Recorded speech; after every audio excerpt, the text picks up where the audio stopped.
Yashodanandana Bhaja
ओम नमो भगवते वासुदेवाय। ओम नमो भगवते वासुदेवाय। ओम नमो भगवते वासुदेवाय। नारायणं नमस्कृत्य नरं चैव नरोत्तमं देवीं सरस्वतीं व्यासं ततो जयमुदीरये। नष्टप्रायेषु अभद्रेषु नित्यं भागवत सेवया भगवत्य उत्तम श्लोके भक्तिर्भवति नैष्टिकी।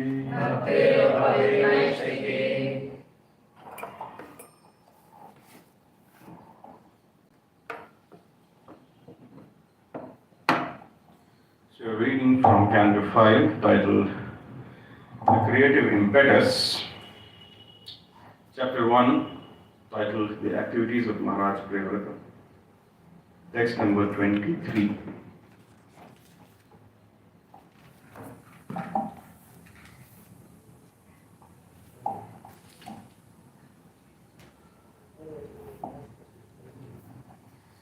So, most of the verses of the fifth canto, they are in prose format.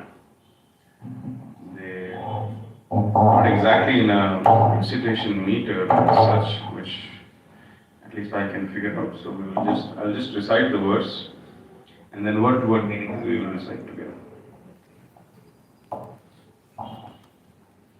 Itah vavasa jagati jagati patir ईश्वरच्छेया धिनीत वेशित कर्माधिकारो खिल जगत बंध ध्वंसन परानुभावस्य भगवत आदि Purushasyanghri Yugalannavarta Dhyananubhavena Paridandhita Kashayashayo Vadatopi Manavardhano Mahatam Mahiltalam Anushasha.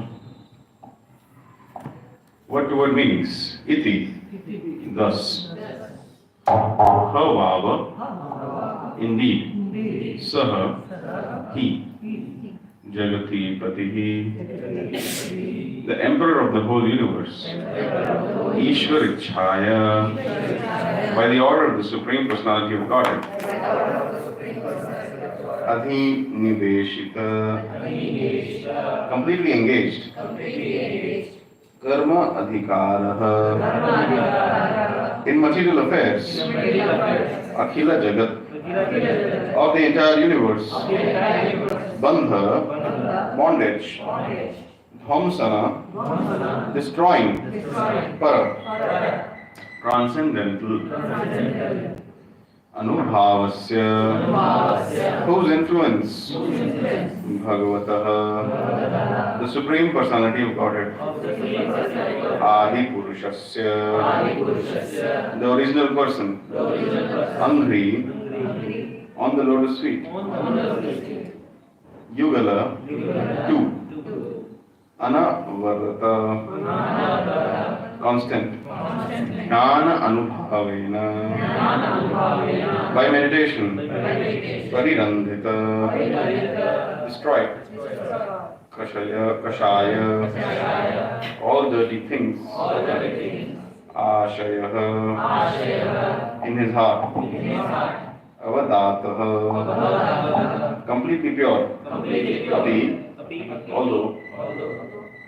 Manavardhanaha, just to give honor. Mahatam, to superiors.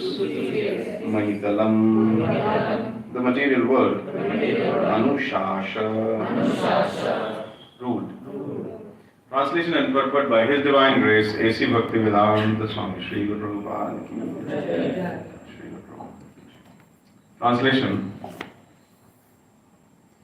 Following the order of the Supreme Personality of Godhead, Maharaj Prabhu fully engaged in worldly affairs.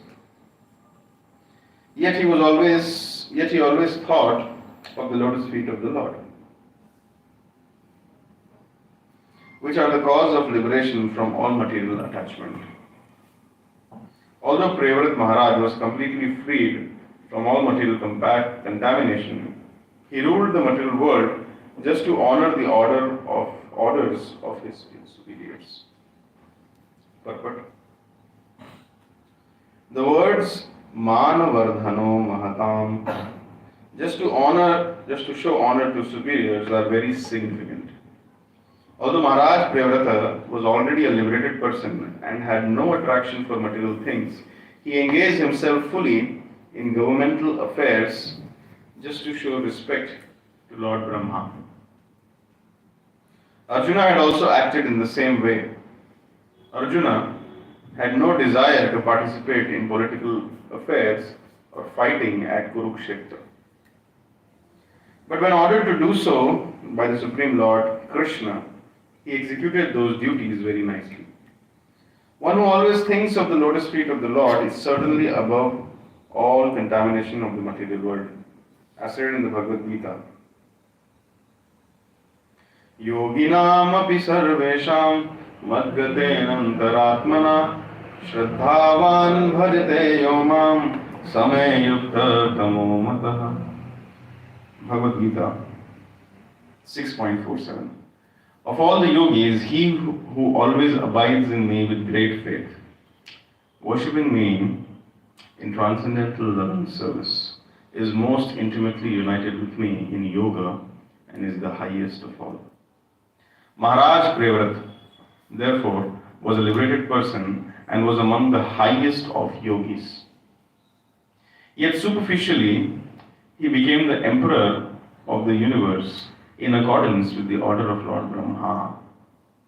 Showing respect to his superiors in this way, was another of his extraordinary qualifications. As stated in Srimad Bhagavatam, Narayana para sarve na kutaschana bibhyati swargapavarga narkeshva apitulyartha darshinah. 6:17-28. A devotee who is actually advanced is not afraid of anything, provided he has the opportunity to execute the order of the Supreme Personality of Godhead. This is the proper explanation of why Prevrat engaged in the worldly affairs, although he was a liberated person. Also, only because of this principle does a Mahabhagavat, who has nothing to do with the material world, come down to the second platform of devotional service to preach the glories of the Lord all over the world. Om Ajnana-timirandhasya jnananjana-shalakaya chakshurunmilitam yena tasmai Shri Gurave Namaha Shri Chaitanya Manobhishtam sthapitam yena bhutale swayam rupah kada mahyam dadati swapadantikam Vandeham Shri Guruho Shri Yutapad-kamalam Shri Gurun Vaishnavamscha Shri Rupam Sagrajatam Sahagana Raghunathanvitam Tam Sajivam Sadvaitam Savadhutam Parijana Sahitam Krishna Chaitanya Devam Shri Radha Krishna Padam Sahagana Lalita Shri Vishakhanvitamscha He Krishna Karuna Sindhu Dina Bandhu Jagatpate Gopesha Gopika Kanta Tapta Kanchana Gaurangi Radhe Vrindavaneshwari Vrishabhanusute Devi Pranamami Haripriye Vanchakarpatarubhyascha Kripa Sindhubhya evacha Patitanam Pavanebhyo Vaishnavebhyo Namo Namaha Jai Shri Krishna Chaitanya Prabhu Nityananda Shri Advaita Gadadhar Shri Vasadi Gaura Bhakta Vrinda Hare Krishna Krishna Krishna Hare Hare Hare Rama Rama Rama Hare Hare Nama Om Vishnupadaya Krishna Pristhaya Bhutale Srimate Bhakti Vedanta Swami Iti Namine Namaste Saraswati Deve Gauravani Pracharine Nirvishesha Shunyavadi Paschatya Veshatarine Mukam Karoti Vachalam Pangum Langhayate Girim Yatkripa Tamaham Vande Shri Gurum Dinatarinam Paramananda Madhavam Shri Chaitanya Ishwaram Harihi Om Tatsat.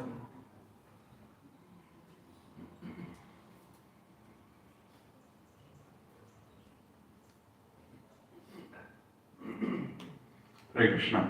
So this is a very, very wonderful verse. I'm very, very happy to read this. First of all, welcome everybody to the Sunday feast. Very happy to receive all of you again. A place of where people get together regularly and discuss or glorify the name, form, qualities and pastimes of the Lord is called a temple. It's called a center. And the place where the discussion and the glorification of the name, form, qualities and pastimes of the Lord doesn't happen, Srimad Bhagavatam calls it as a place of pilgrimage of crows, Vayasam Tirtha. If at all, there is a place which calls itself a temple, but regularly devotees don't meet to discuss Krishna Katha, then that temple or center is like a widow, unglorious, no good auspiciousness. So we are very, very happy. I'm very happy to be a part of a congregation, a part of a gathering again where there is some opportunity to describe the name, fame, qualities and pastimes of the Lord. Just like Sutta Goswami describes in the first canto, that as far as the birds can fly in the sky, so different birds have different capacities to fly. A sparrow can go unto a particular level, a parrot can go a particular level, a vulture can go on a particular level, Garuda can go to Vaikuntha straight away. So similarly, different devotees, based on their capabilities, they try to glorify the Lord. But the success of that glorification is that as far as your capacity allows, in line with Guru Shadha and Shastra, if someone can glorify, then that pleases Guru, that pleases the sadhus, and of course it has to be done in line with the Shastra. So I'm very happy that as far as my capacity allows, I would like to discuss this verse today. And the translation says, let's read it once more. Following the order of the Supreme Personality of Godhead, Maharaj Priyavrat fully engaged in worldly affairs. Yet he always thought of the lotus feet of the Lord, which are the cause of liberation from all the material attachment. Although Priyavrat Maharaj was completely freed from material contamination, he ruled the material world just to honor the order of his superiors. So the last line of this verse says, Manavardhano Mahatam Mahitalam Anushasa. Just to respect his superiors, he did that. And the first verse, or the first line of this verse is also very nice. Ishvara Ishvare Chhaya Adhiniveshita. That means he was ruling under the order of Ishvara, that is Krishna. Just to give a summary of what has happened in the fifth canto. In the fourth canto, we saw very nicely Uttanapad became the ruler of the universe. Swayambhuva Manu had 2 sons and 1 daughter. No, not 1 daughter, I think 4 daughters. Asuti, Devahuti, Prakuti, 3 sisters, and 2 sons, Uttanapad and Devavrat. So Uttanapad was the younger brother, not Devavrat, Priyavrat. So Uttanapad was the younger brother and Priyavrat was the elder one. But when time of ruling the universe came, Priyavrat said that I'm not interested in it. The goal of life is to surrender to Krishna. And I'm very nicely doing it in the association of my spiritual master, His Divine Grace, Narad Muni Srila Prabhupada. And I have no desire. I have tasted the higher rasa in devotional service. Vishya vinivartante niraharasya dehinam rasavarjam rasopyasya param drashtva nivartate. So one who has tasted the higher mellows of devotional service, they will never want to come down to the lower rasas. One who has not tasted the higher mellows, they have no idea. For example, if you call a pig and if you put nice, sweet Krishna Prasad in front of the pig and you put the regular thing which the pig likes to eat, then the pig will obviously not choose the Krishna Prasad because the pig has no higher taste in life. But those who have that higher taste, it is almost impossible for them to give up. Just like a honeybee sometimes goes into the whirl of a lotus flower. And then the honeybee is getting intense nectar from that lotus flower. And the honeybee is so absorbed that it is oblivious of the circumstances which are outside. There may be a crocodile next to the lotus flower, there may be intense sunshine. The honeybee just is focused on some nectar. It's very difficult for the honeybee to disengage. Similarly, the devotees of the Lord are also compared to like bumblebees or honeybees. They are mad behind glorifying Krishna and they are mad to taste that nectar. So, whenever the Lord wears a garland, so in the 10th canto, in the Krishna book, it is described that when Krishna was glorifying Lord Balram, so Balram was wearing a garland which was coming up to his knees, and there were many bumblebees all around the garland, and they could not leave the association of Balram. So Lord Krishna highlighted that these bumblebees are great saintly people who have taken the form of bees just to constantly associate with the incessant, unlimited flow of nectar which is coming from your paraphernalia, which is not different from you. So that's how devotees are. They always want to glorify the Supreme Lord. And Maharaj Priyavrat got that taste. So he was not interested in this worldly engagement.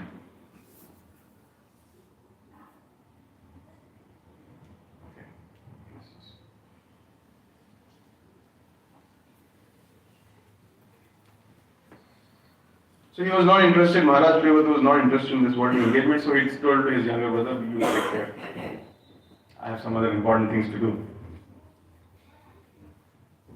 So Maharaj Uttanapad took over the ruling of this universe. And then we see in the dynasty of Maharaj Uttanapad, the great personality called Maharaj Dhruva came up. And then Dhruva had his descendants, and then they started continuing to rule the planet, or rather the Bhumandala, a good section of the universe. And it went on up till the time of Maharaj Prachina Barhishat, who further gave birth to the Prachetas. So up till that time, almost the entire fourth canto was ruled by Uttanapad and his descendants.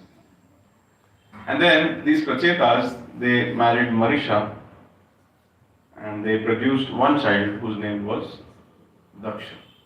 This was the rebirth of Daksha. In the previous birth, Daksha had committed an offense against Lord Shiva, and because of that he had to lose his head, and he got a goat's head.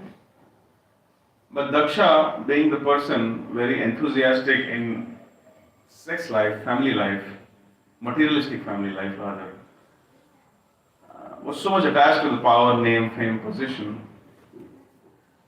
that he ended up offending Lord Shiva. And although he got later the darshan of Lord Shiva and even the Lord himself, but the apology which he made to them was not sincere. So the result of that Vaishnava aparadha of offending Lord Shiva had not completely washed away. So the result of that aparadha was that he committed suicide. And the same Daksha took birth again as the son of Marisha and the Prachetas. However, when he came to power this time, when he took birth again, the Bhagavatam says that he is in power of functionality, he is almost second to Lord Brahma. So he realized that he needs to do more austerities to retain or to again become Daksha. So for 5 manvantras he vanishes. One manvantara is almost 71 yugas. 5 manvantara is 350 yugas. So not just 71 yugas, 71 yuga cycles is one manvantara. So Kalyug, Treta, Dwapar and Kali, this is called as a cycle, and this is called as a Divya Yuga. So for 71 Divya Yugas, generally one Manu rules, and there are 14 Manus in a day of Brahma. So for the time span of 5 Manus, Daksha was doing austerities. So now there is again nobody to rule. Daksha was supposed to rule, but he went to do austerities. So Swayambhuva Manu comes down and requests Maharaj Priyavrata to take over. Let's see, Uttanapad's dynasty is over now. The last heir to that dynasty has gone in tapasya. So you are supposed to take over. And Maharaj Priyavrata was not very ready to do that. So when Swayambhuva Manu came and told, he said, will it be a disturbance in my full-time pure devotional service? And only this question he asked, and Swayambhuva Manu was not able to say anything. So he said, we've come to a conclusion, I will not take it. So then, seeing the circumstances, Lord Brahma descended from Brahmaloka on his carrier Swam and started discussing with Swayambhuva Manu. And he said that the Supreme Lord wants you to do this. So then the whole discussion became over.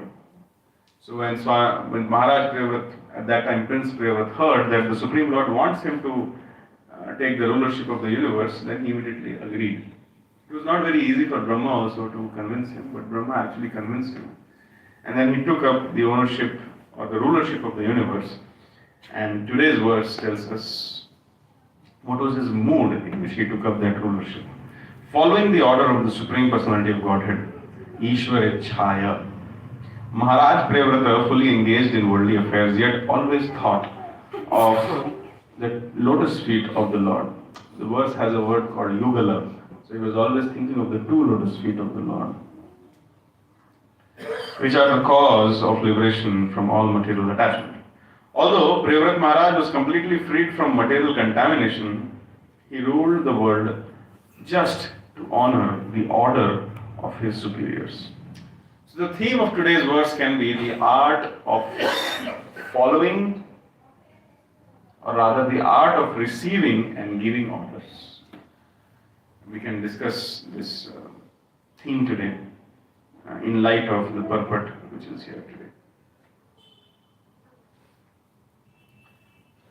The words Manavardhano Mahatam, just to show honor to superiors, are very significant. Although Maharaj Priyavrata was already a liberated person and had no attraction for material things, he engaged himself fully in governmental affairs just to show the respect to Lord Brahma. Now Prabhupada is bringing in the Bhagavad Gita context. He says Arjuna also had acted in the same way. Arjuna had no desire to participate in the political affairs or on fighting at Kurukshetra. But when he was ordered to do so, by Supreme Lord Krishna, he executed those duties very nicely. And one who always thinks of the lotus feet of the Lord is certainly above the contamination of the material world. So why Prabhu Maharaj was not ready initially to do that? Because there is a good chance, when one is very much engaged in the material affairs, there is a good chance that one gets infected by these modes of material nature. And when one gets infected by these modes of material nature, then it is a hindrance to always think of Krishna and never forget it. There is a good chance.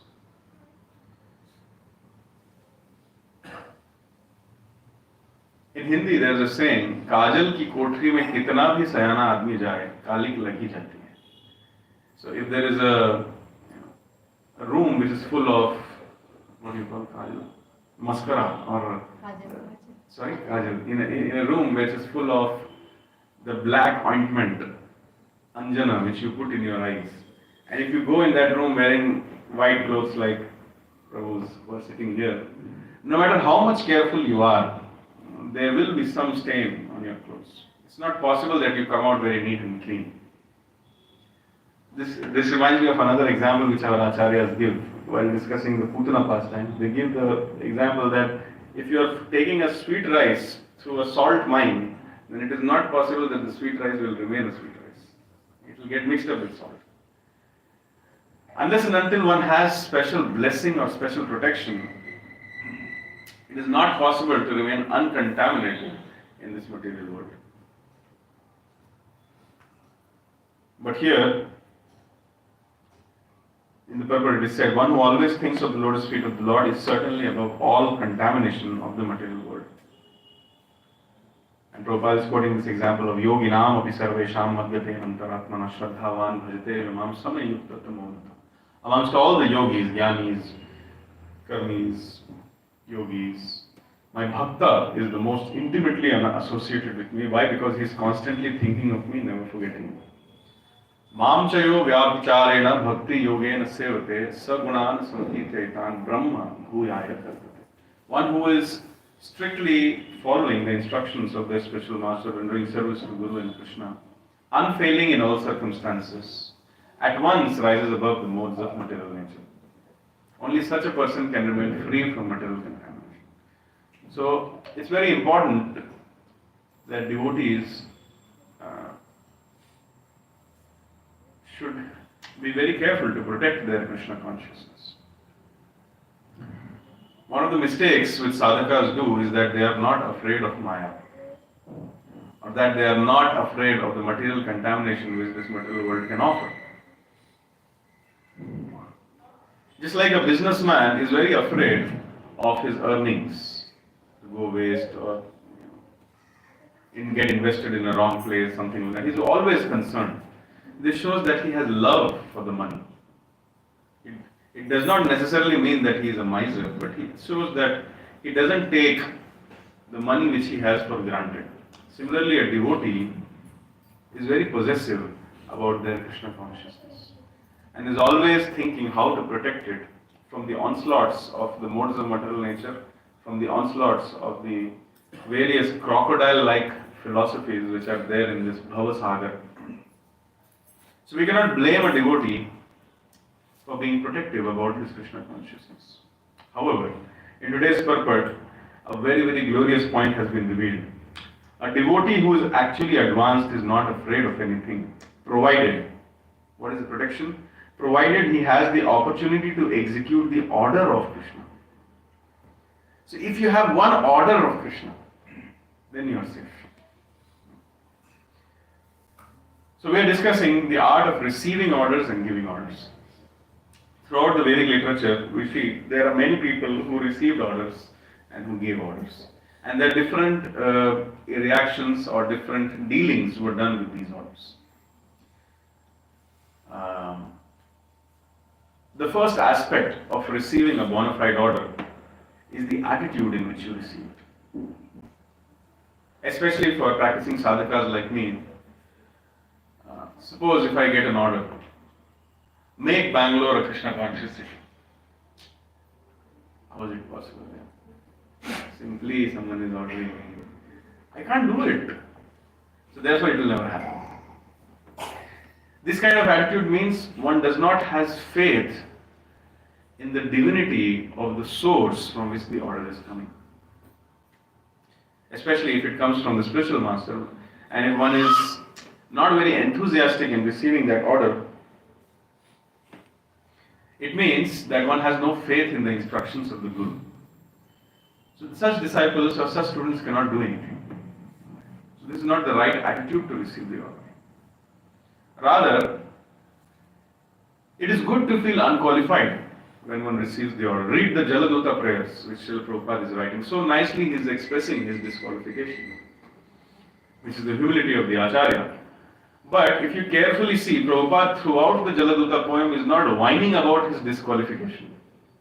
He talks about his disqualification, but then the major part of the Jaladuta prayer is his faith in Krishna. So this is the thin line of difference between devotion and depression. Depression means I can't do anything, I'm good for nothing, I'm useless, there's no hope for me. Devotion means I can't do anything, I'm good for nothing, I'm hopeless, there's very less, I'm completely in despair, but Krishna is very great. And he can do anything. And I can see he has time and again saved his devotees, helped his devotees. So let me meditate on his lotus feet, being reminded of my insignificant position in his service. This consciousness is called Krishna consciousness. If this simultaneous parallel meditation on disqualification as well as the inconceivable qualification of Krishna is not done together, then it is not bhakti.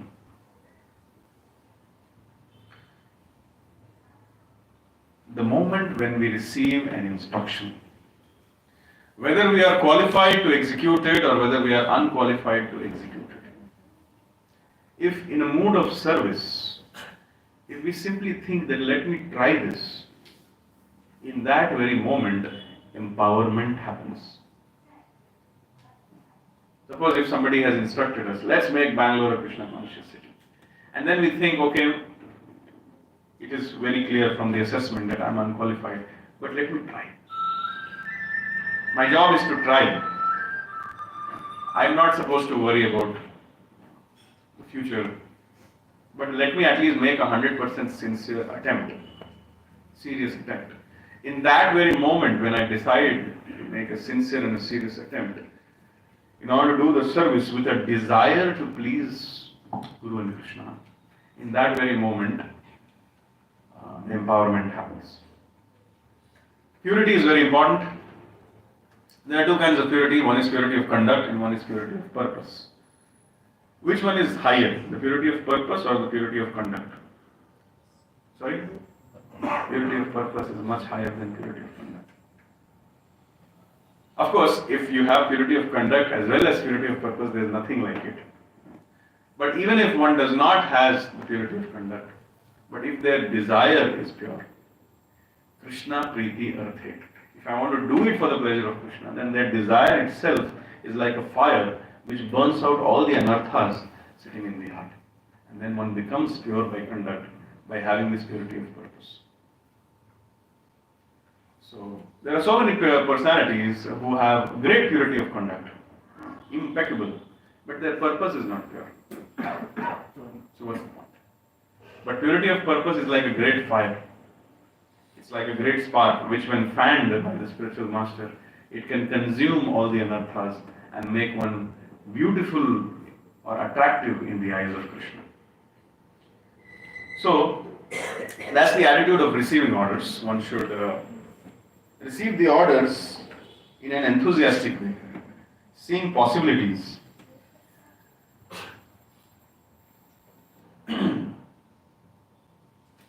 Another instance of receiving order which comes to my mind is the Bhagavad Gita itself.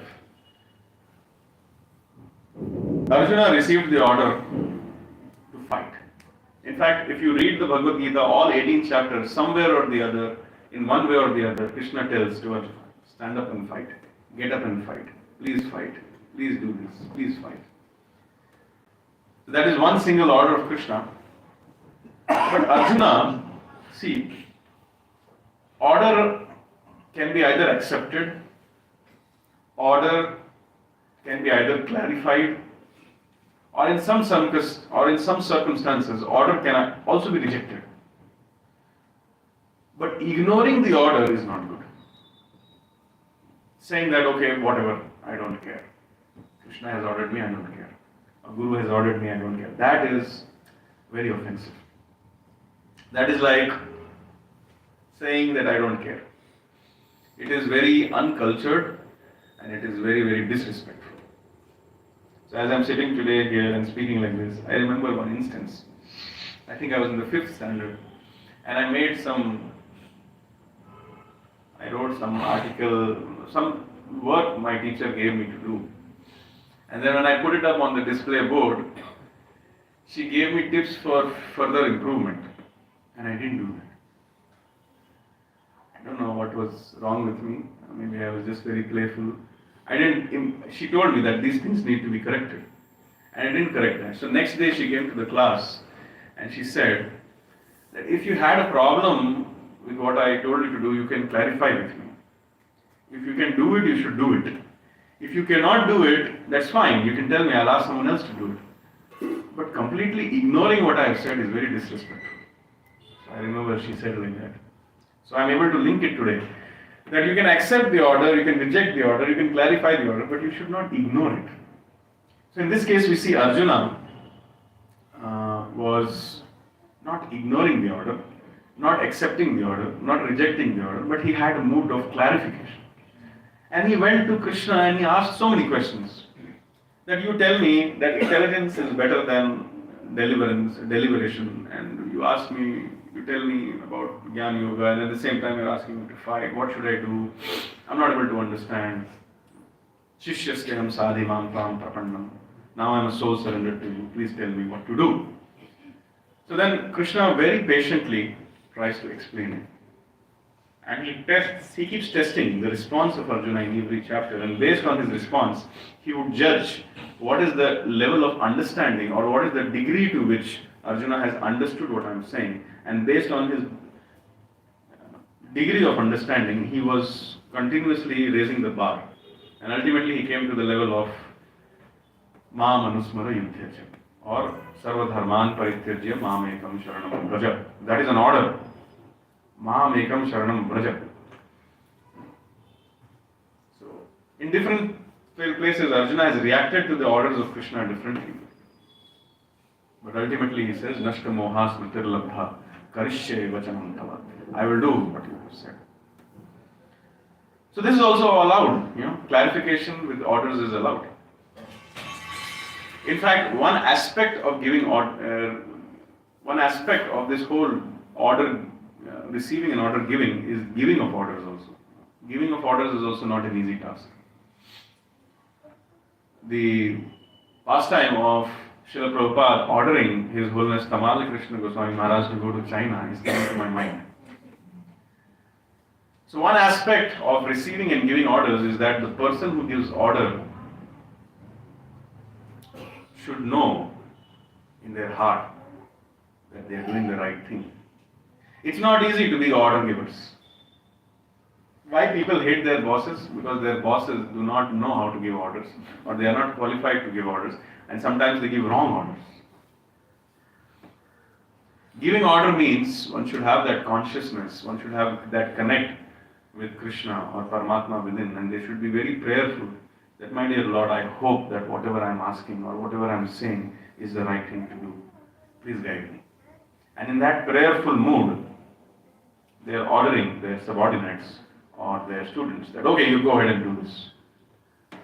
And so therefore one aspect of giving order is to create the confidence in people to receive that order.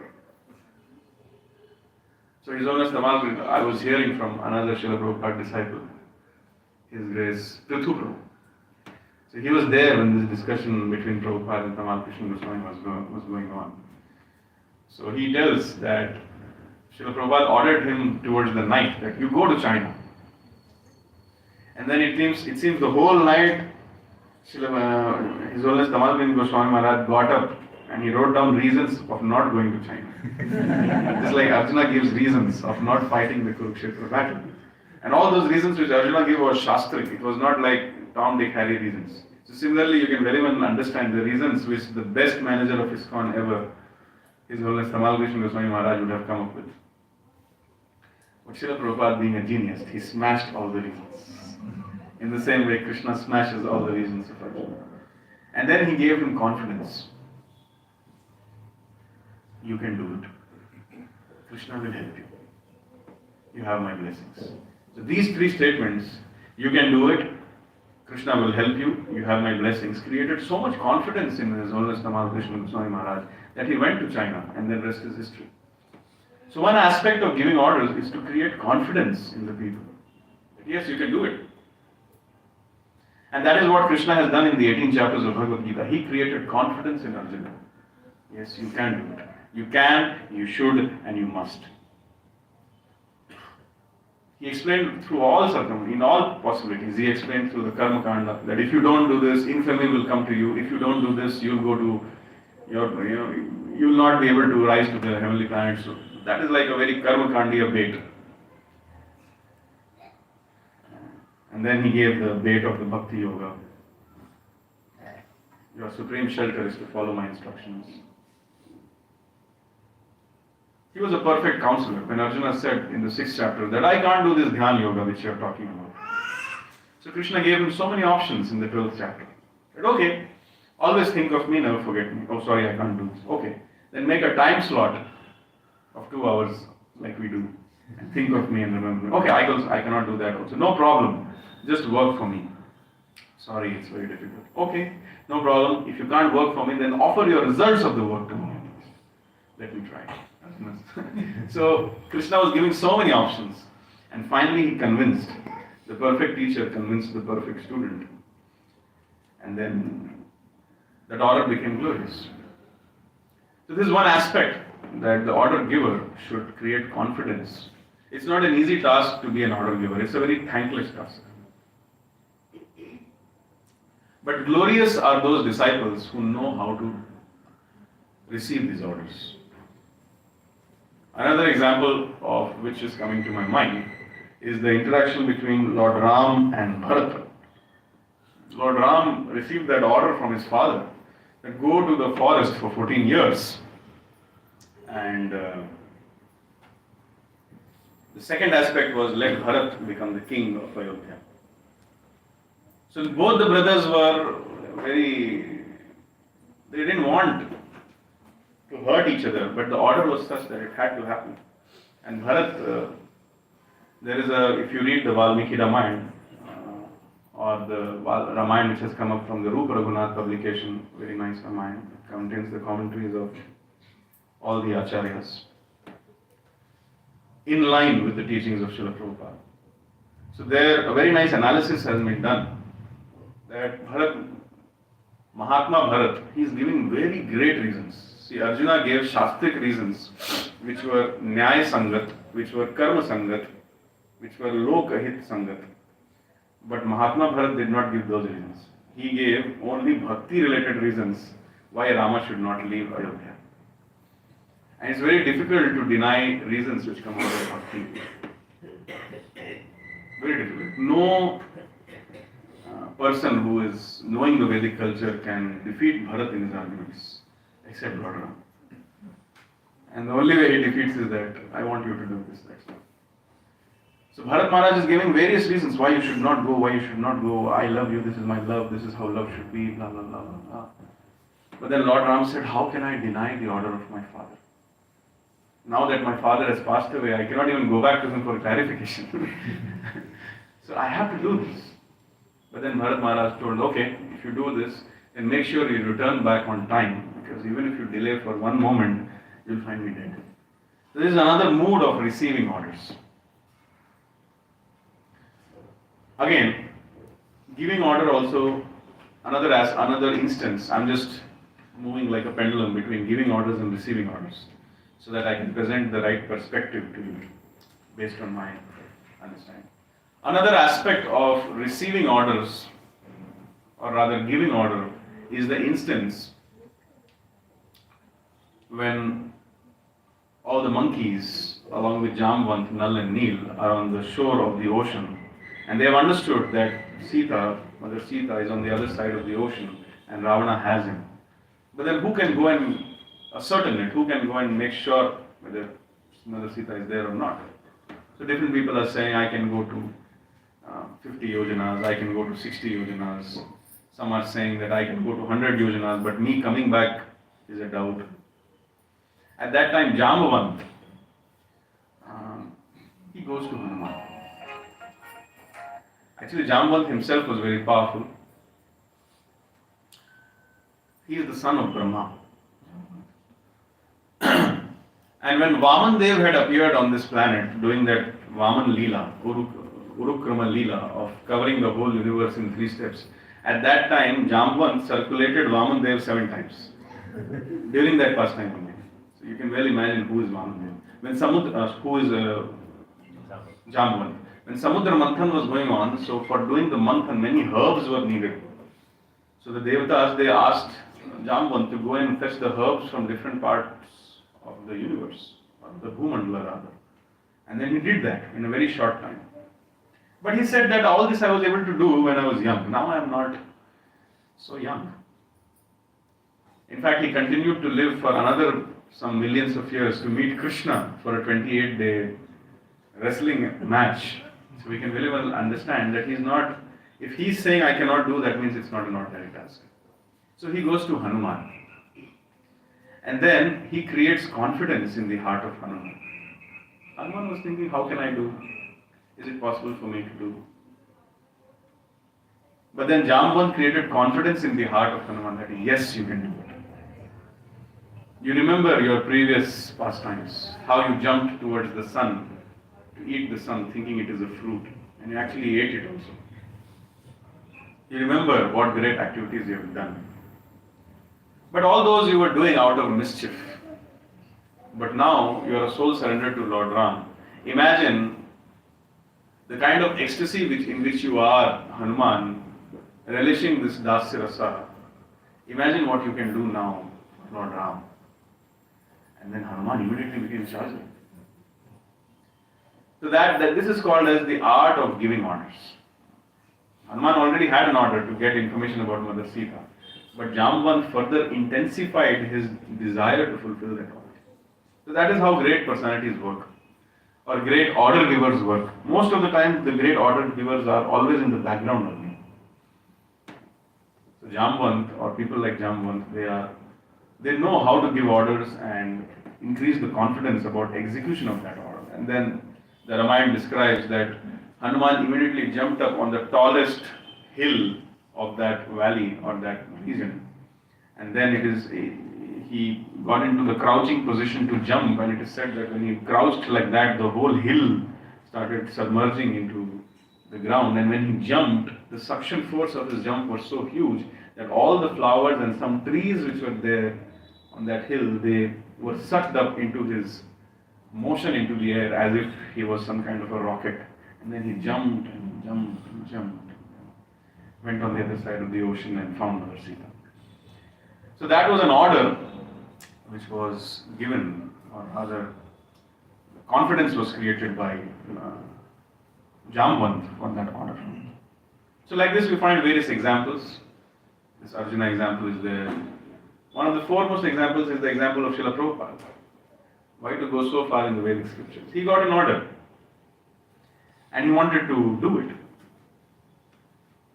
And then he was ready to go through heart attacks, he was ready to go through being robbed by janitors, he was ready to go through, face so many troubles from the various philosophers, he was ready to go through so many management issues brought to him via the ISKCON community or the disciples. He was ready to go through so many challenges in the initial stages. Why? Because a devotee who is actually advanced is not afraid of anything, provided he has the opportunity to execute the order of Supreme Personality of God. So one order makes you fearless.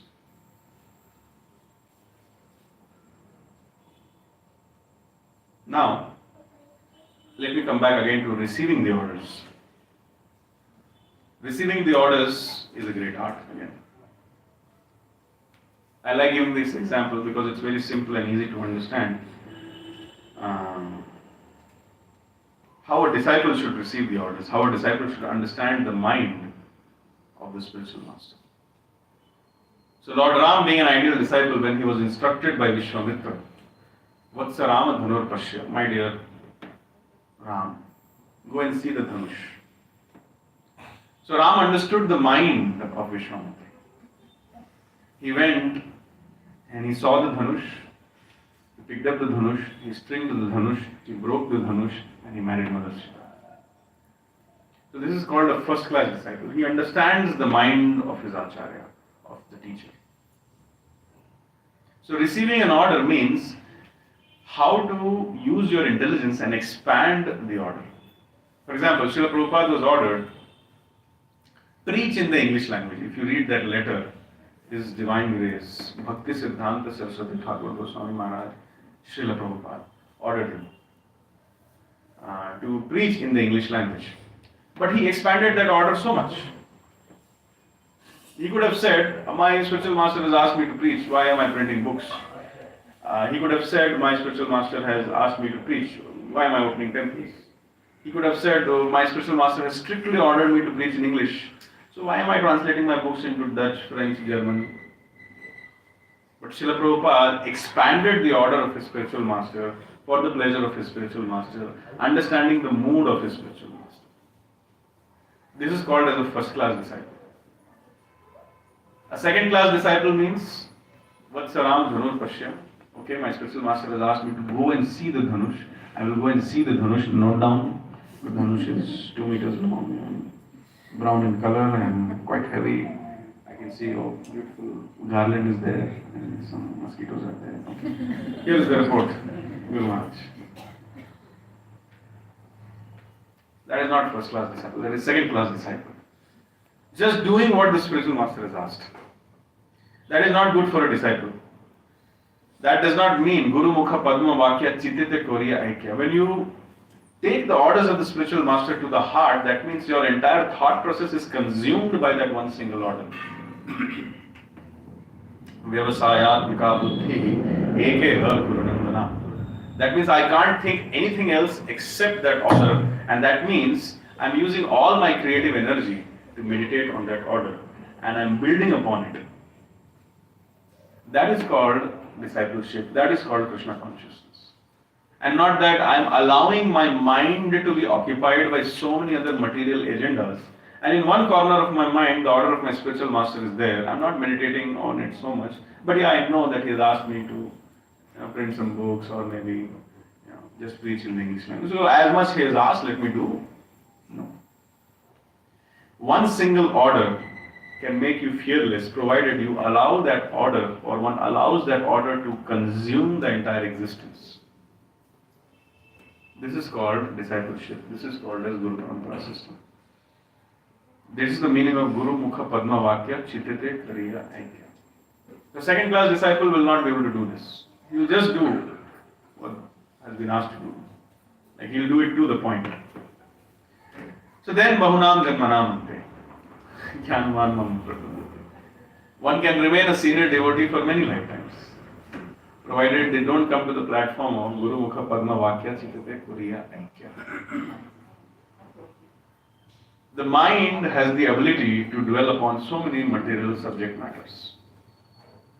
The protection of the mind is the complete absorption of the mind in the instructions of the spiritual master. That means one has to meditate and expand according to time, place and circumstances. Understanding the mood of the spiritual master. Ashwatthama goes to Dronacharya and he asks that I'm your son and I'm also your disciple. But why do you like Arjuna more? Or why you have taught so many things to Arjuna which you have taught to nobody else? So Dronacharya says that, see, I love you more than my life, which we understand was a true statement, that when he heard that Ashwatthama is dead, he gave up his life in the battlefield without fighting. So Dronacharya spoke the truth. But then Dronacharya answered that, see, whatever instructions I give you, I give the same instructions to Arjuna. But Arjuna takes those instructions and builds and makes those instructions as a foundation and builds an entire palace on that instruction, which is an expansion or a further extrapolation and application of my instructions, and then comes to me for clarification. So that is why he is my favorite disciple, and that's why I feel like investing more and more.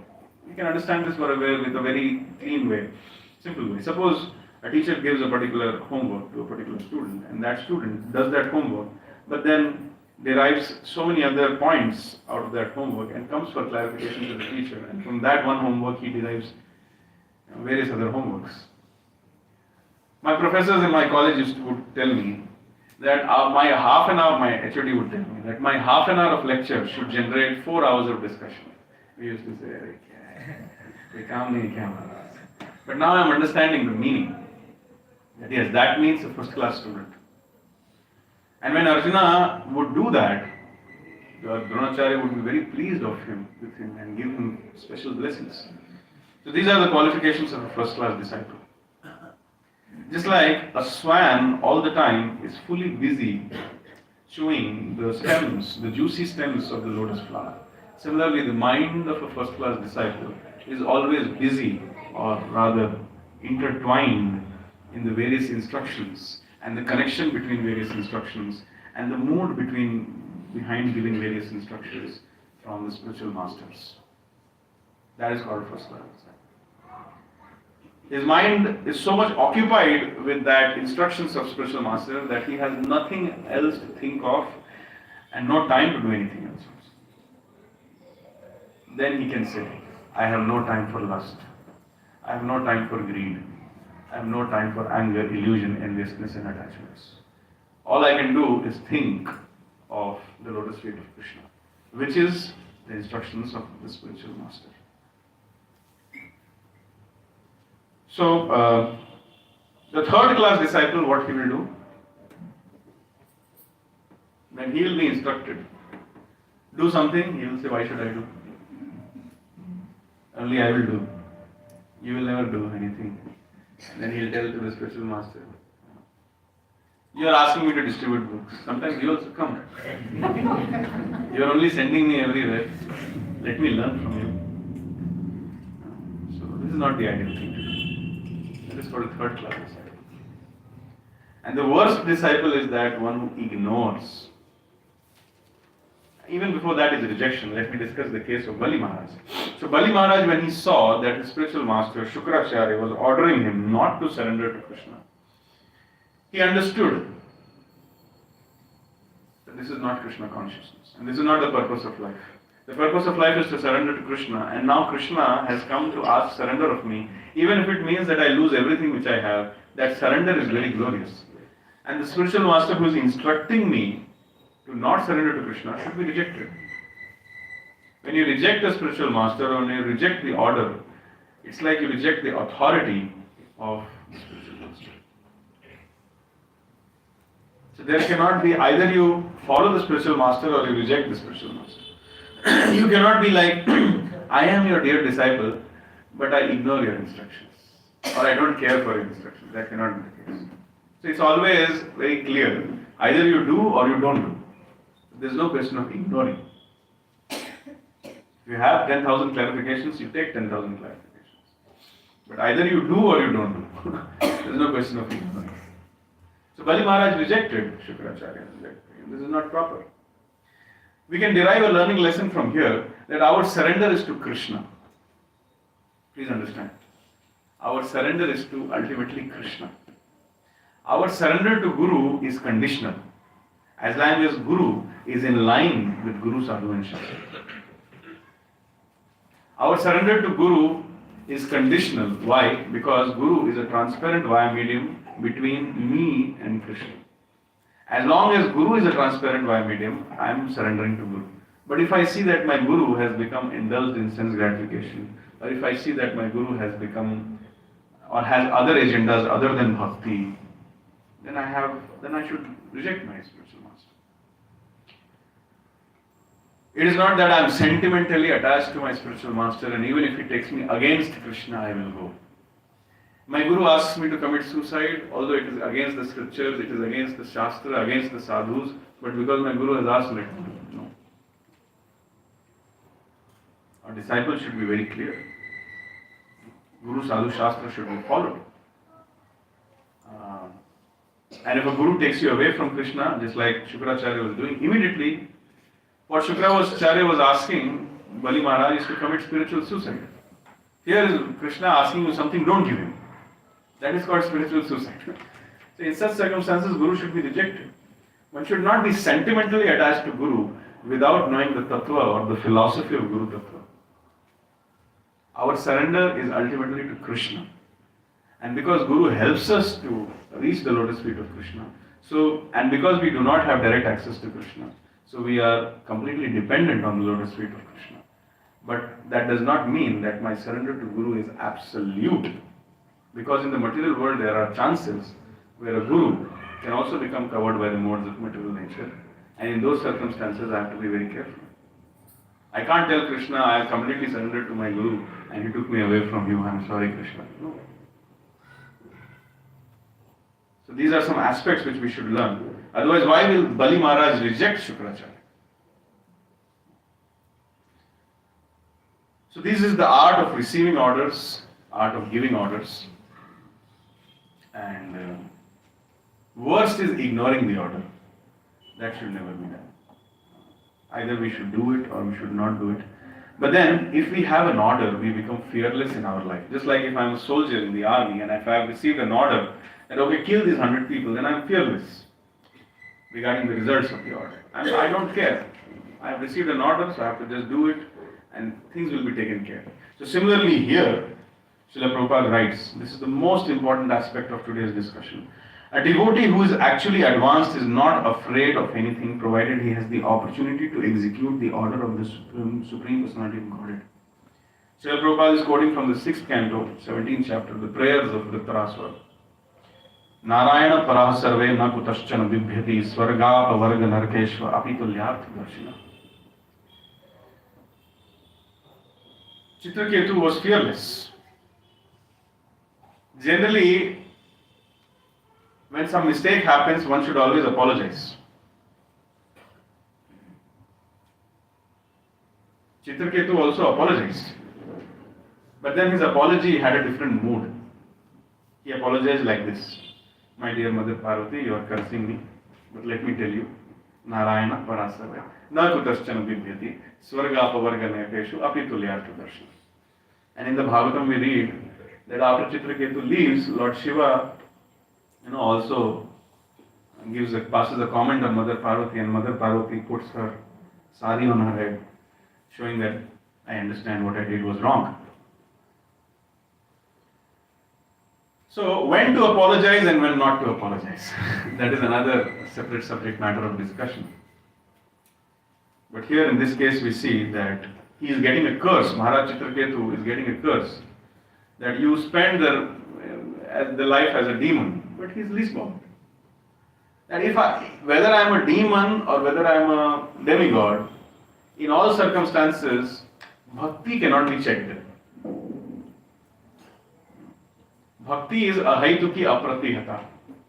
And only bhakti can give full satisfaction to my heart. Whether I am in the body of an elephant, completely perplexed by the crocodiles, I can offer a lotus flower to Krishna. And I can offer prayers to him. Whether I am in the body of a demon, I can still offer prayers to Krishna.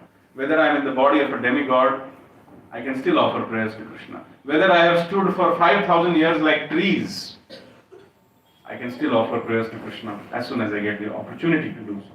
So bhakti cannot be checked by material circumstances. Nal Kuber and Manigriv, they were actually progressing in bhakti by becoming trees. Please understand this point.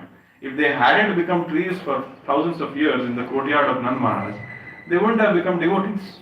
So even by becoming trees, they were actually progressing in bhakti, and Krishna, child Krishna comes and gives perfection or completion to their bhakti by breaking them, pulling them and liberating them from the tree body.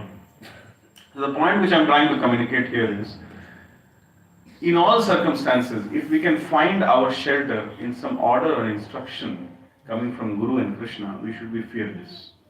Now, orders are not given all the time, my dear Acyuta Arjunasakha Das, go and do this. No. Sometimes orders come, my dear Acyuta Arjunasakha Das, I pray that you may become a sincere follower of Lord Chaitanya. That is an order. We should understand. If somebody is praying like that, that means they want us to become like that.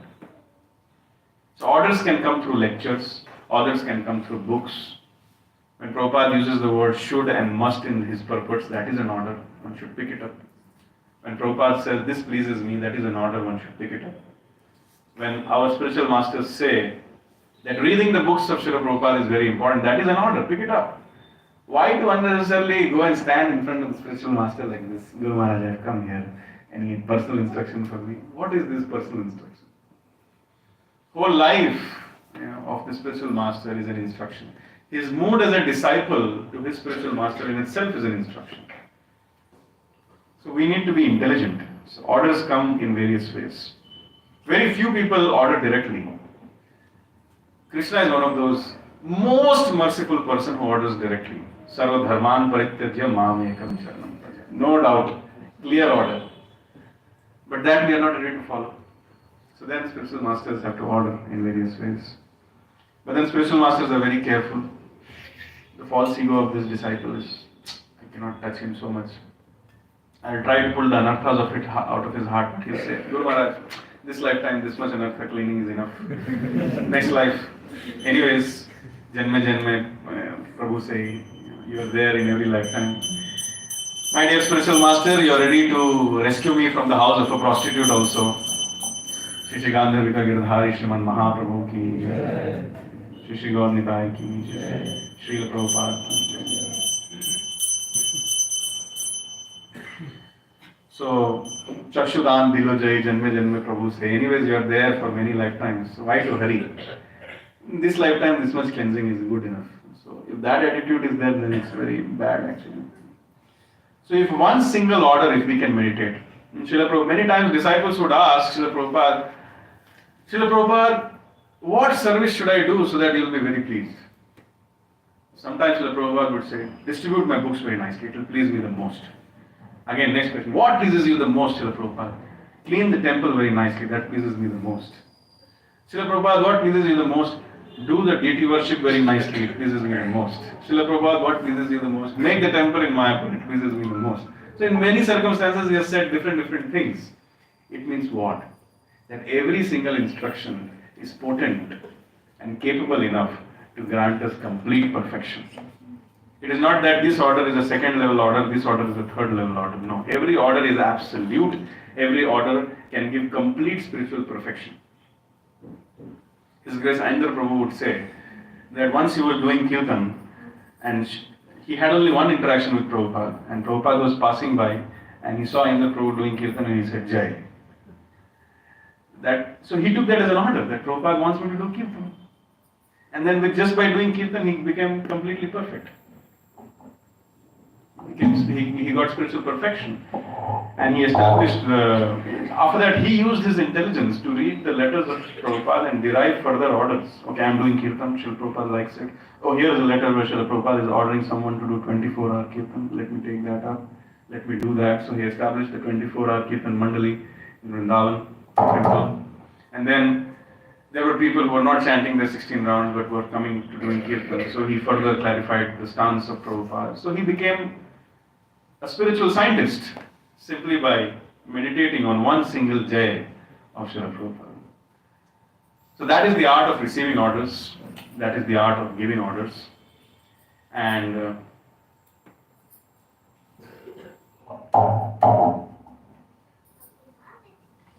I would like to conclude today's discussion by repeating this statement that one should do anything and everything for executing the instructions of the spiritual master. Srila Prabhupada has written a line in this purport which is also very significant, noteworthy of our meditation.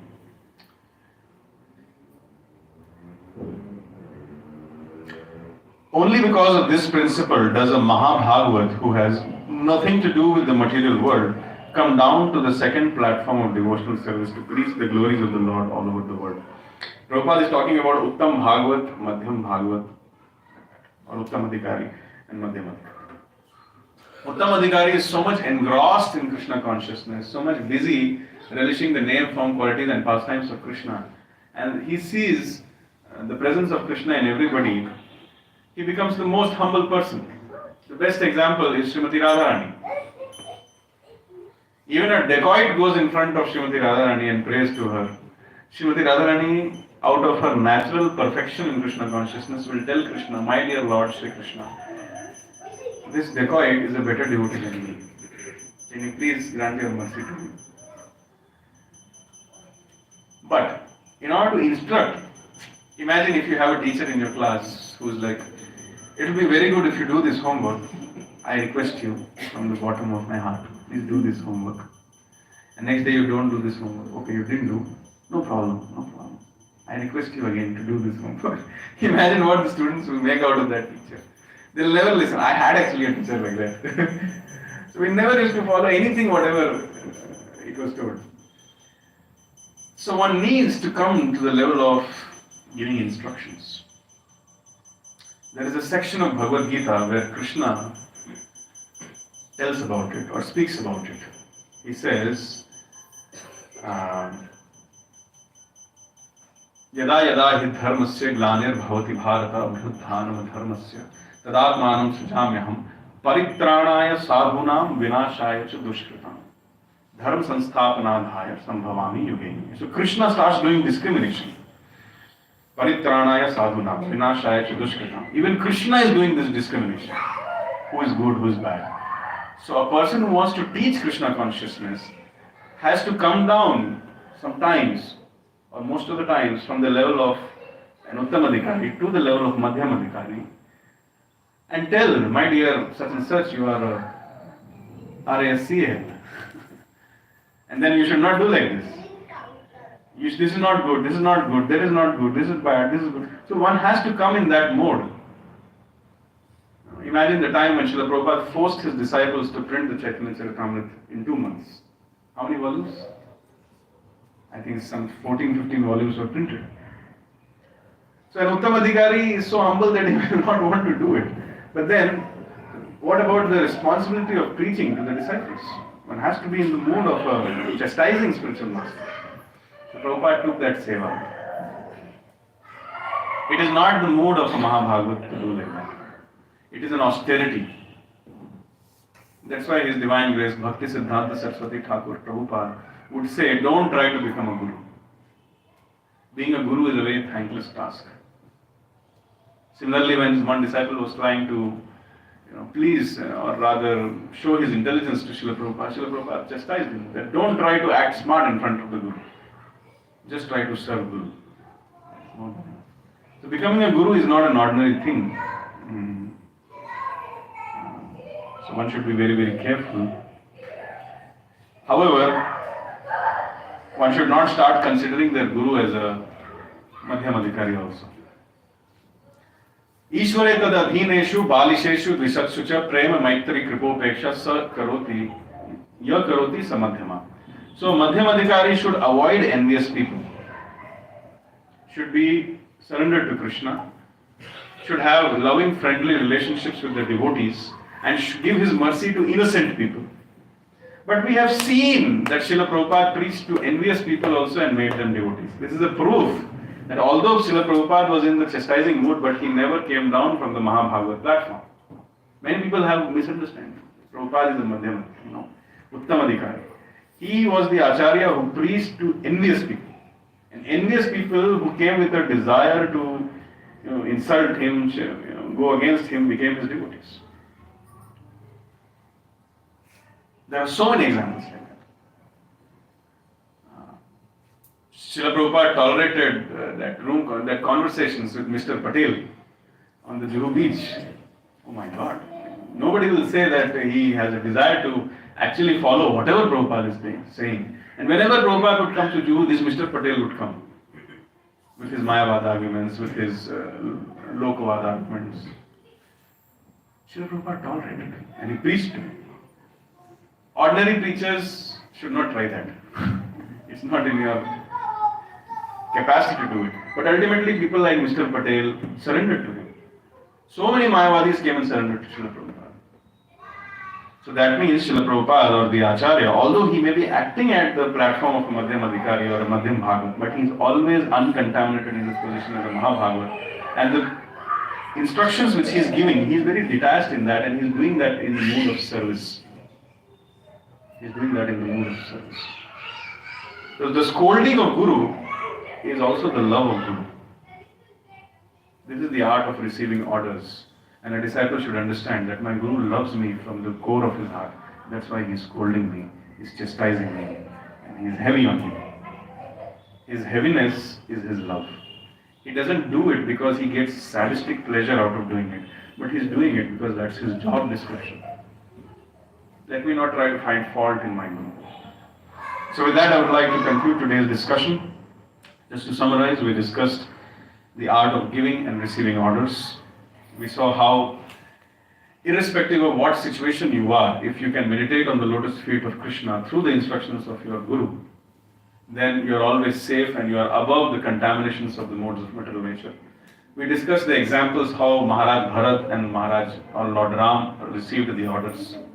We saw the instances how Srila Prabhupada received the order. We understood the qualifications of how a first class or a second class or a third class disciple receives the orders. We also saw that how to give orders. We saw how Jamban gave an order to Hanuman and created confidence in him that you can do it. We saw how Srila Prabhupada ordered Tamal Krishna Maharaj and created confidence in him that you can do it. We saw how it is important to either accept, clarify, or even either reject the orders of the spiritual master, but never ignore them.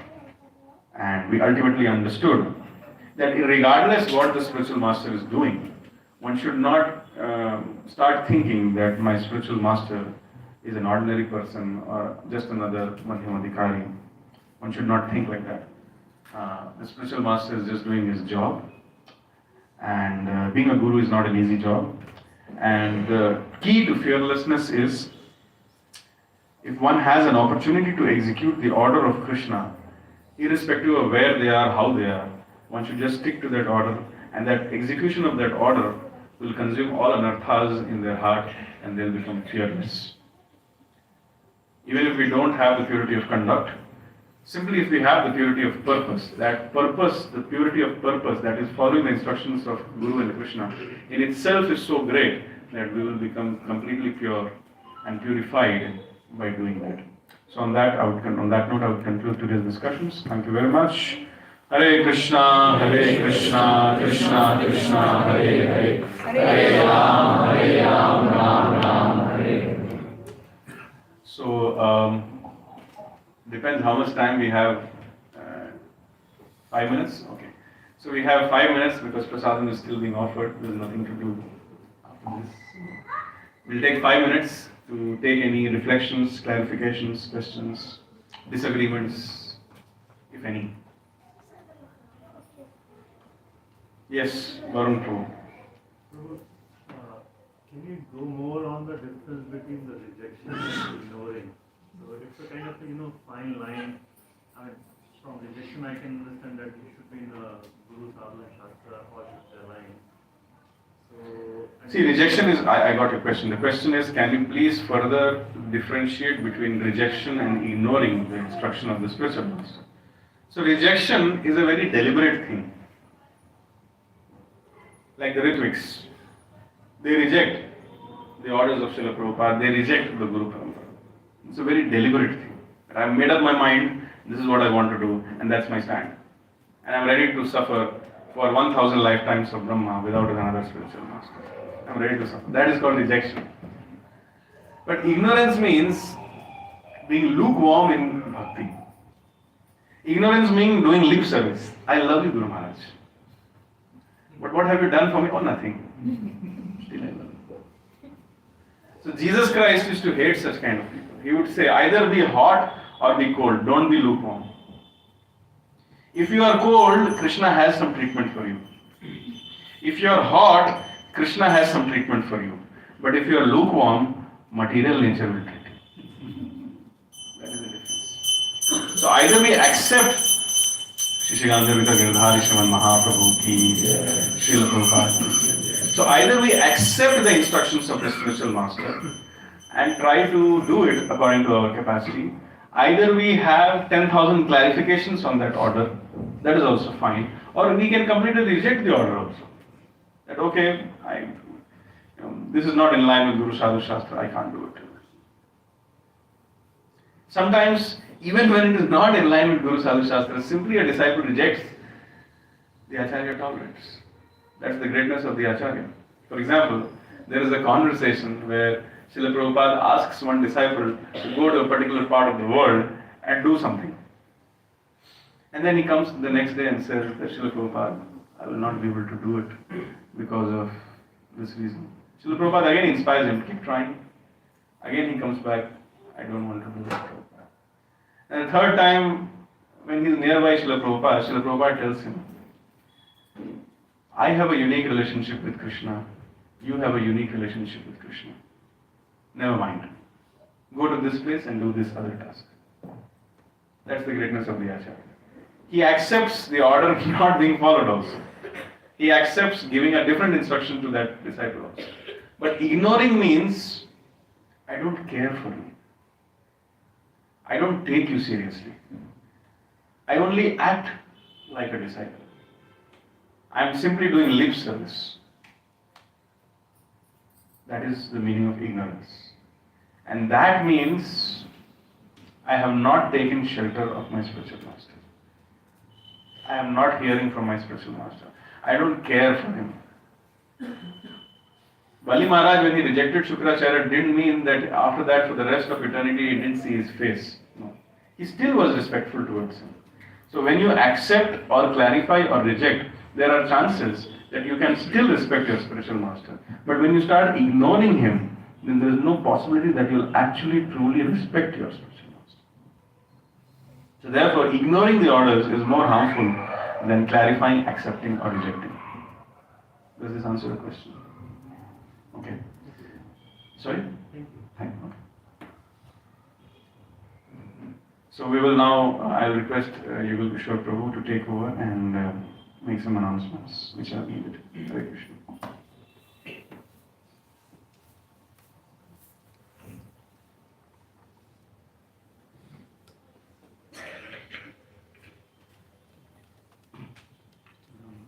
Hare Krishna, Krishna Krishna, Hare Hare, Hare Ram, Ram Ram, Hare Hare. So welcome all of you for the Sunday feast and thanks for joining. So we have a few announcements. Today being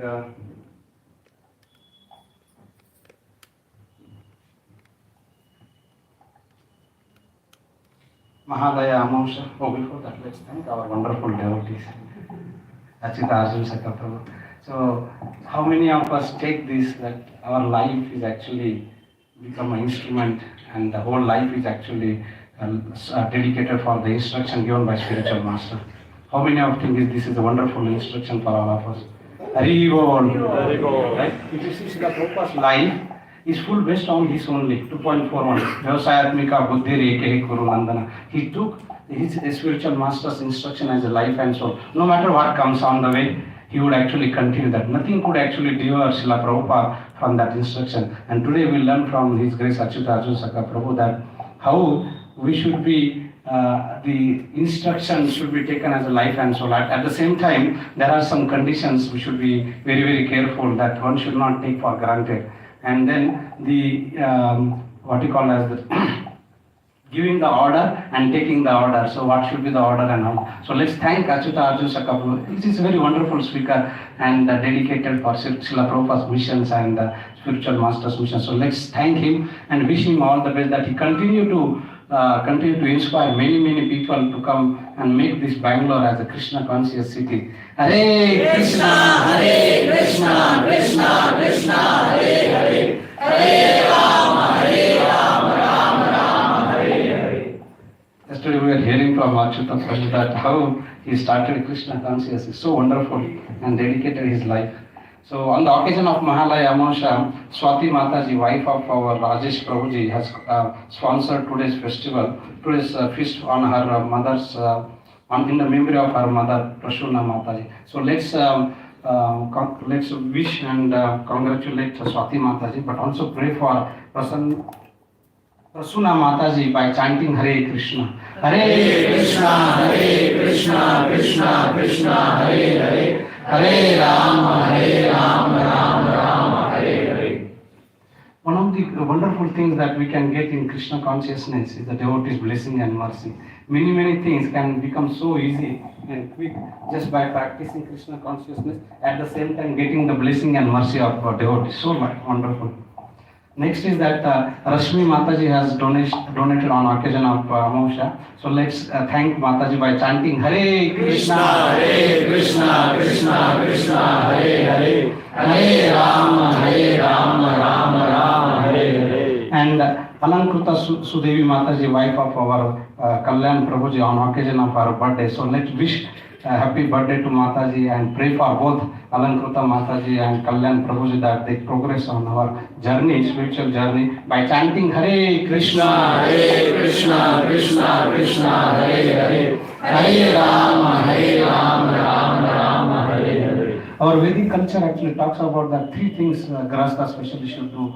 One is the charity, donation. One should be giving some portion of our monthly income to propagation of Krishna consciousness, which is such a wonderful thing that because whatever portion that we give for this, the remaining amount become a prasad, right? We just offered the naivedya to Krishna, and the remaining that we will actually take as a honor as a prasadam. So similarly, whatever portion that we can actually give to Krishna and remaining obviously become as a prasad, and we don't get actually incur any reaction because it is now prasad. So it is a good habit that practitioner of Krishna consciousness and Vedic culture, we should cultivate this habit of giving a regular donation. We have many Gita courses going on, all the devotees, newcomers. So let's pray for all of them. They are seeking blessings so that on this occasion of our Sunday feast, let's pray for all these devotees by chanting Hare Krishna, Krishna Krishna, Hare Hare, Hare Rama, Rama Hare Hare. We have wonderful devotees like Kartikeya Prabhu, Acyuta Arjunasakha Prabhu. All these wonderful devotees, they are going out and making many souls bringing to Krishna consciousness. Srila Prabhupada says, and in fact, Lord Krishna says that those are very dear who actually spread the message of Bhagavad Gita to the people. And he becomes more dear to Krishna. And once we become more dear to Krishna, our life actually becomes successful. So these devotees have taken almost 80 devotees, youth forum devotees to Yatra, to Srirangapatnam, and they are really having a nice time and giving a spiritual bliss. So let's chant Hare Krishna Mahamantra for all these devotees. Hare Krishna, Krishna Krishna, Hare Hare, Hare Rama, Rama Hare Hare.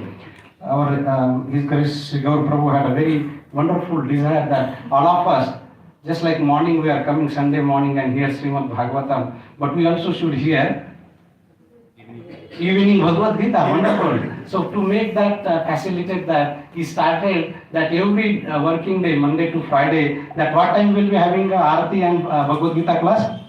Starting from 6 p.m. So if you finish office by 5:30 or 5:45 nearby, please come and visit our Bhakti Center. You will have a wonderful Aarati followed by Bhagavad Gita class. And for your information, we started from the sloka number 1.1. So you will get the complete Bhagavad Gita just by coming together and reading and hearing Bhagavad Gita. And also, we also started now cooking, all the Grahastha devotees started cooking for Sunday feast. Those who have any inclination some kind of liking for cooking, so please feel free to contact our Sri Gaur Prabhu so that, because we really need volunteers for Sunday cooking, especially for Sunday cooking. So if somebody has some inclination, has a time, and he want to serve devotees, because serving Vaishnavas is the one of the wonderful service that we can. Srila Prabhupada, in fact, Chaitanya Mahaprabhu says that if you want to do that, three things. One is Harinam, chanting Hare Krishna Mahamantra, and Vaishnava Seva. Vaishnava Seva is such a wonderful thing that it actually makes our path zoom, zoom, zoom, zoom, like a zoom we join, right? Similarly, our life becomes zoom, zoom, zoom. So those who are interested, can we have some hands raised here to serve Vaishnavas by feeding, right? And in fact, yeah, Varun Prabhu, your name, brother? Sundaram Prabhu. So because Krishna takes prasadam through the mouth of Brahmanas, right? You know that, right? So if you want to serve Krishna by feeding Naivedya or Bhoga, you feed Brahmanas. And how you can feed? By cooking. So Varun Prabhu and somebody else again? Yeah, so Prabhu is giving his name. So let's thank Varun Prabhu and Sudhar. And of course, our Jitendra Prabhu is the head cook.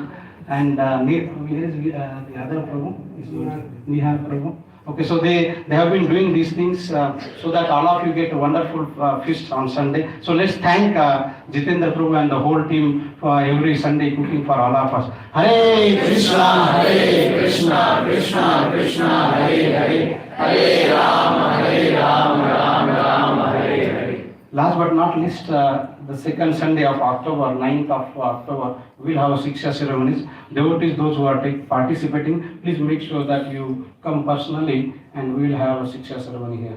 Thank you very much. Hare Krishna, Krishna Krishna, Hare Hare, Hare Ram, Ram, Hare Hare. Narsimha.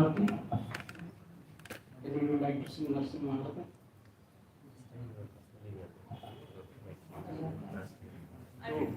One question. Shiksha ceremony will happen personally or impersonally? It was written online there. Online also will do. We'll also do that if you are here, so that you get the blessings of Srila Prabhupada and Gandharika. So obviously. Okay. Oh, newcomers. Is there anyone coming first time to our center? Hare. So let's please stand up now. Let's welcome all these devotees. Hare Krishna, Krishna Krishna, Hare Hare, Hare Ram, Ram, Hare Hare. I request our Acyuta Arjunasakha Prabhu to hand over the. So for your information, of course, now we are chanting and practicing. But we have this program every Sunday. Of course, every morning also is there. But especially on Sunday, starting from Mangal Arati, 7:30 Puja, Bhagavatam class 8:30. So you are always welcome. Please come. So where do you stay nearby?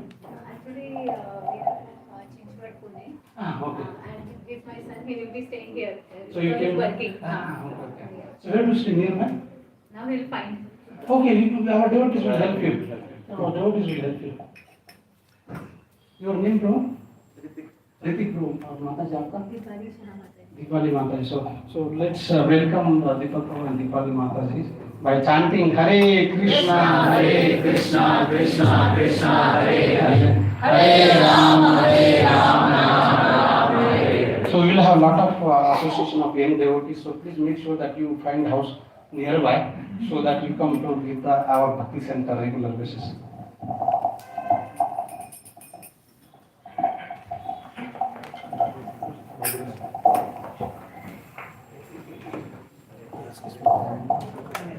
Without mic.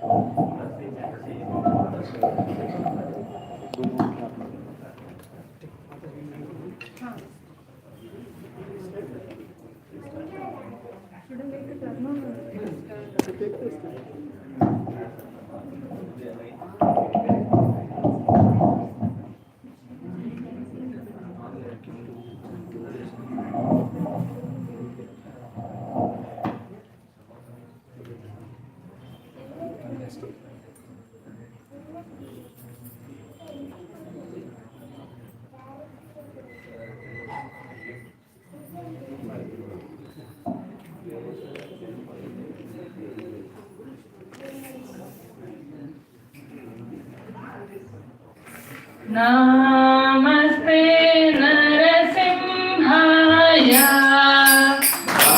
Namaste Narasimhaya.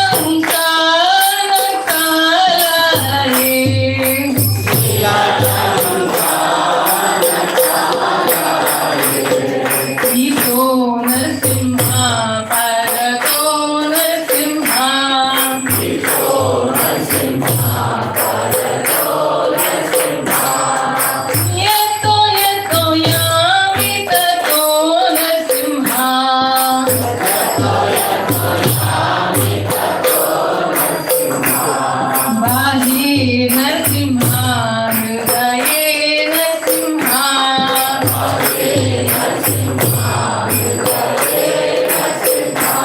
Narasimha हरिं शरणं प्रपद्ये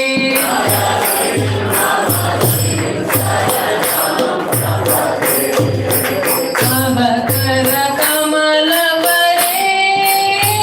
कमलवरेणका अद्भुत शृङ्गार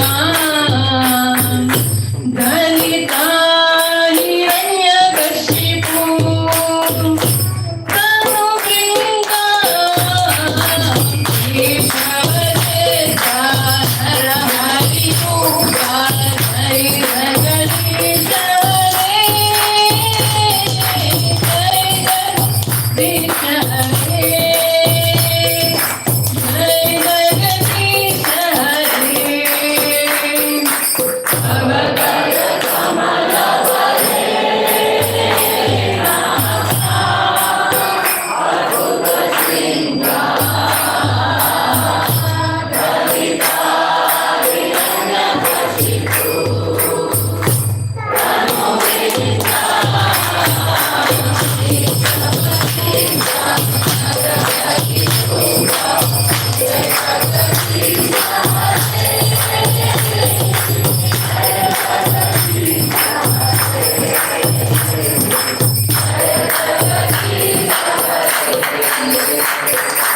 अवकर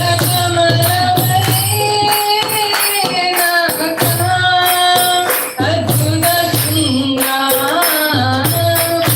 धरिता हिरण्यकशिपु तनुभृङ्गा केशवदेशा नरहरिरूपा जय जगदीश हरे जय जगदीश हरे जय जगदीश हरे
गिरिधारी गौरांग महाप्रभु की जय। नरसिम्हा देव लक्ष्मी माता प्रहलाद महाराज अनंत शेष की जय। श्री कृष्ण चैतन्य प्रभु नित्यानंद श्री अद्वैत गदाधर श्रीवासादि गौर भक्त वृंद की जय। गौर सुंदर निताई चंद्र की जय। षड गोस्वामल की जय। जगन्नाथ दास बाबा जी की जय। भक्ति विनोद ठाकुर जी की जय। गौर किशोर दास बाबा जी की जय। भक्ति सिद्धांत सरस्वती ठाकुर जी की जय। शीला प्रभुपाद की जय। Saviour of the whole world Srila Prabhupada की जय। गौर प्रेमानंद हरि बोल।